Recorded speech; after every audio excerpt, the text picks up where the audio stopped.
"Welcome home," a voice greeted me. When I returned from work, the last person I expected to see was my ex-husband, who had vanished 3 years ago. "You're always late, making your husband wait. I'm starving. Is dinner ready yet?" he complained as if it were the most natural thing in the world. My ex-husband had barged into my house and brazenly made these comments. Memories from 3 years ago came flooding back. The image of him dumping all the household chores on me, unfairly shouting at me, stating me up on our wedding anniversary trip, and then disappearing, all resurfaced in my mind. And now, here he was right before my eyes. The man I despised from the bottom of my heart was standing in front of me. The voice that came out of my mouth was surprisingly cold. "Who are you?" I asked. He just stared at me, looking surprised. "My name is Hazel, and I'm turning 30 this year. These days, I lead a peaceful life as a company employee, but I have a past. A past involving my husband, Steve, whom I married when I was 25. I met Steve through a friend's introduction. He was a salesperson with a manly character, the exact opposite of my quiet and reserved self. I was drawn to him because he had qualities I lacked, and so we started dating. In the second year of our relationship, I accepted Steve's marriage proposal. After we registered our marriage, we began our married life in an apartment that my parents gave us as a wedding gift. Everything seemed fine until then. However, after getting married, Steve's attitude changed drastically. During our dating period, he spoke kindly to me and gave me presents. But after marriage, he stopped all of that. Despite both of us working, he made me do all the housework. He left his dirty laundry everywhere, scattered trash around, and didn't even thank me for preparing meals. He refused to do even minor chores like taking out the trash. After living with him for about a month, I reached my limit and decided to talk to Steve one day.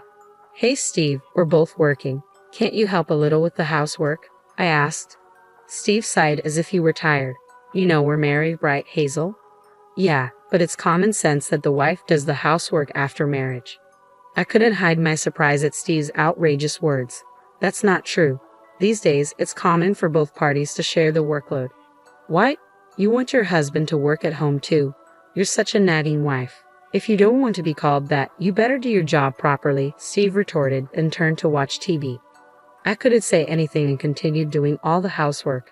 A year passed since our marriage, and I became accustomed to managing everything on my own. Steve began saying he was busy with work, coming home late, and even working on weekends. There were times when I realized we hadn't had a decent conversation for 2 weeks. One day, when he happened to come home early, I hesitantly started a conversation with him. "Hey Steve, are you still busy with work?" "Yeah, kind of," he replied. "You've been coming home after midnight recently, and you don't seem to have any days off. Maybe it's better if you change your job?" "Stay out of my business," Steve suddenly yelled, surprising me and making me step back in shock. "I am sorry. I just worry about your health. You don't need to say unnecessary things. Leave me alone." From that point on, Steve followed a pattern of returning home late, sleeping, and leaving early in the morning. We hadn't done anything together for months, like going out on weekends. At this rate, our relationship would fall apart. I had to do something. Filled with anxiety, I came up with a plan. When he returned home one evening, I asked, "Hey Steve, isn't our anniversary during the upcoming holidays?" "Yeah, I guess," he replied gruffly as he removed his tie. Not discouraged, I proposed, "Keep that date free. Let's go on a trip together." "A trip?" "Yes, wouldn't it be nice? I'll cover the costs, please." Steve thought about it for a while, then finally agreed. "All right, I'll keep the day free." "That's great. I'll plan everything." And so, Steve and I decided to go on a trip for our anniversary. I hoped this trip could rekindle the bond that had been gradually fading between us.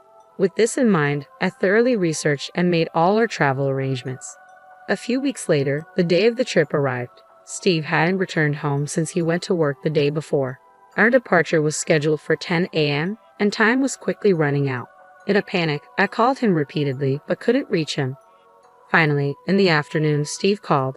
"Hello, we're supposed to go on a trip today, right? Where are you?" I asked urgently. "Ah, sorry, work is running late," he replied. "We have a check-in time. We should leave soon. Can you go ahead and check in for us? I'll catch up." "Really? You're actually coming, right?" "I told you I would.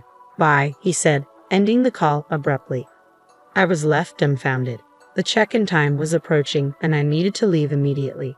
I had hoped to check in with Steve and explore the area together after arriving, but despite my hopes, I headed to our destination alone. When I checked into the hotel, they seemed surprised to see me alone. Naturally, as I'd made a reservation for two, I explained that my husband would be arriving later and was then shown to our room.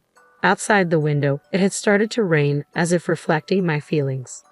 I waited for Steve's arrival for a while, but even after 1 hour, then 2 hours, he didn't show up. Worse yet, he didn't even call. At this rate, our dinner reservation would be missed. After several unsuccessful attempts to call Steve, I was only connected to voicemail. In the end, I swallowed my embarrassment and asked the hotel to prepare dinner for one, which I ate alone. The meal was lavishly prepared with great spirit, but no matter how exquisite the food, it felt empty without Steve's presence. What I tasted had no flavor. My vision blurred repeatedly with tears.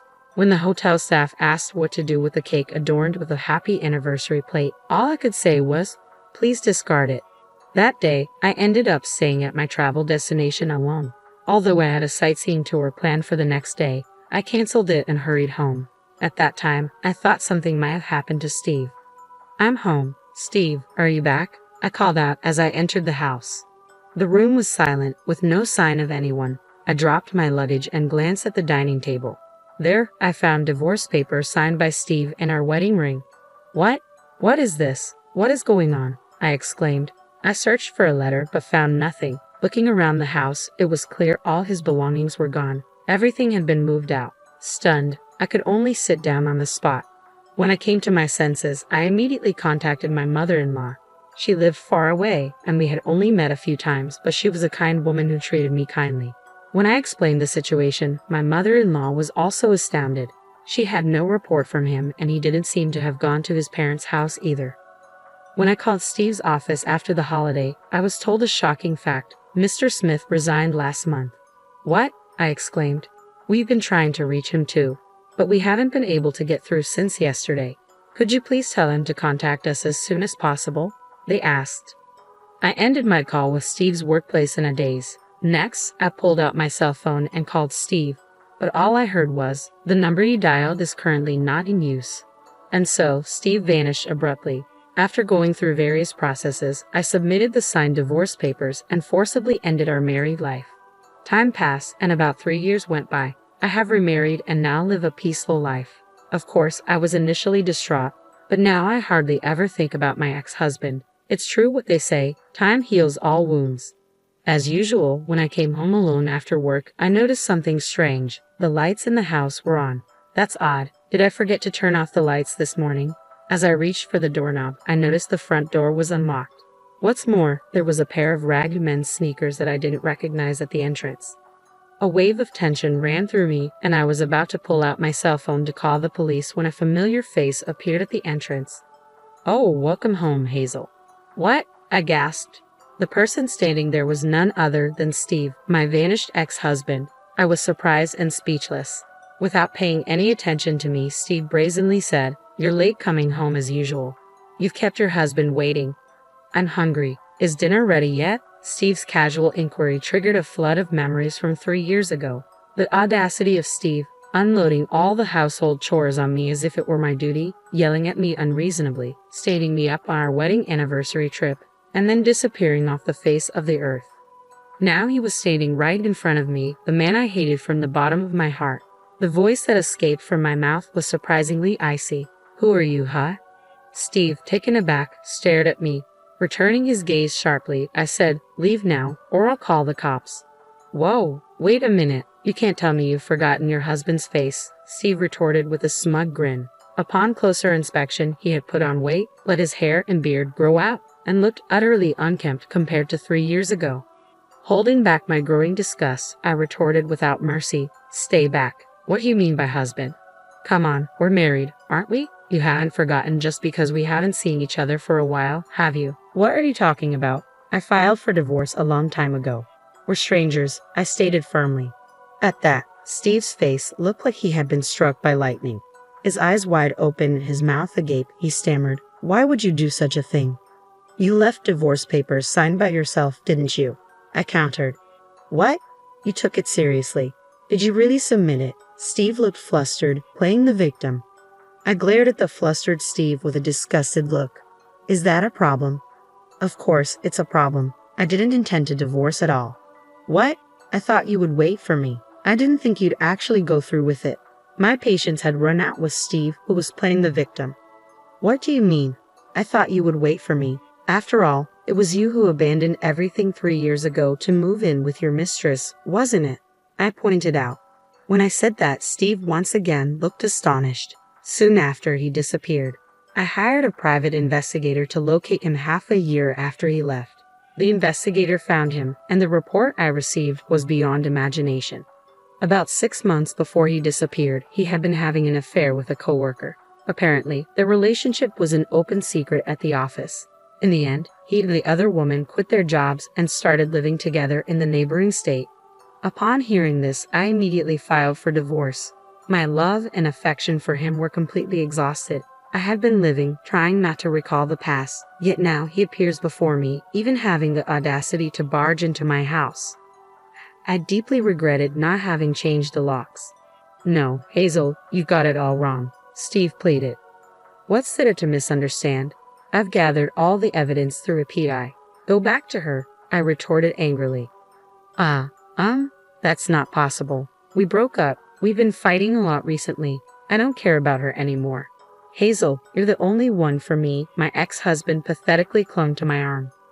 I shook him off, my face full of disgust. I've told you, you're not my husband. How dare you dictate to me, a stranger to you? I only love you, right? Let's start over our married life. Let's go to the city hall now and reapply for our marriage certificate. Come on, let's get moving. Steve tugged at my arm.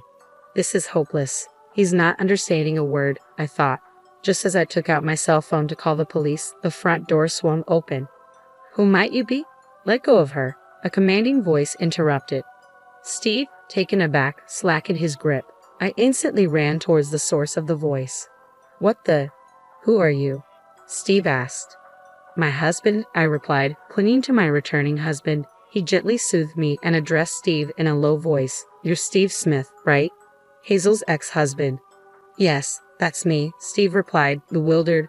But you, her husband, son, Steve doesn't comprehend the situation, so I'll lay it out for him, my husband said firmly. I've been remarried for a while now, which is why I've been telling you that you're a stranger. My new husband, John Collins, is a colleague from work. Apparently, he has been interested in me since we joined the company. At first, he gave up because I was married, but once he learned of my divorce, he started to make his move. Initially wary of men, I didn't accept his feelings. However, as I got to know John's earnest and sincere character, I gradually let him in. Upon hearing my circumstances, John looked me in the eyes and said, I will never leave you alone, Hazel. I promise to protect you for the rest of my life. Will you please marry me? Tearfully, I accepted his proposal, and I have been moving forward, forgetting the past. When Steve Cox arrived, John's stern face made him recoil. As Steve tried to flee towards the entrance, I stopped him. Hold it right there, I said. Trembling with fear, Steve looked back at us. You're going to be paying alimony. It's not beyond the statute of limitations yet, so you will pay for your infidelity. I'm not working now. I don't have any money, Steve stammered. I couldn't care less. If you don't pay, I'll take you to court. Remember that, John said, glaring at Steve. Steve apologized and ran off with his tail between his legs. In the quiet room, I apologized to my husband. I'm sorry about all this. I never thought he would show up after all this time. It's okay. It must have shocked you too, Hazel. From now on, let me know if something happens. I'll protect you with everything I've got, John said, embracing me. Later on, it seems Steve returned to his parents' home. My former mother-in-law contacted me and agreed to pay the alimony in one lump sum. According to her, Steve will now work off his debt to her by toiling away on their family farm. I do hope the proud and selfish Steve changes his ways and works honestly, but I never want to be involved with him again. Learning from this experience, I moved to a new apartment. In fact, I recently found out that I am pregnant with my current husband, who is truly happy about my pregnancy. I'm sure we'll be able to build a happy family.